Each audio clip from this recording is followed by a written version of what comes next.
Alors, cette actualité qui se répète et qui se ressemble depuis plusieurs semaines, à chaque jour son nouvel incendie malheureusement. Un violent feu s'est déclaré hier en Lozère, déclenché par un engin agricole. Il s'est propagé depuis jusqu'à l'Aveyron et ce matin, ce sont déjà plus de 700 hectares qui sont partis en fumée, Frédéric Michel. Oui, et pour le moment, le feu n'est toujours pas fixé. Le combat continue pour les pompiers qui ont travaillé toute la nuit. Pour Isabelle Nols, secrétaire générale de la préfecture de l'Aveyron, le plus important, c'était d'évacuer le maximum de personnes sur place. Nous n'avons à ce stade aucune victime ni blessé à déplorer.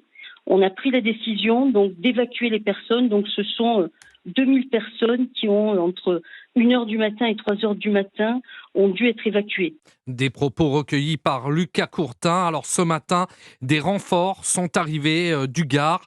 En plus des 470 pompiers mobilisés, 3 Canadair ont été engagés depuis 7 heures ce matin et le feu a peu progressé dans la nuit. Et puis Frédéric, il y a aussi toujours ce feu en cours dans le massif de la Chartreuse en Isère. Oui, près de 90 hectares ont brûlé depuis vendredi. Le feu progresse lentement. On est au nord de Grenoble, dans le secteur de Vorep et de la Buisse.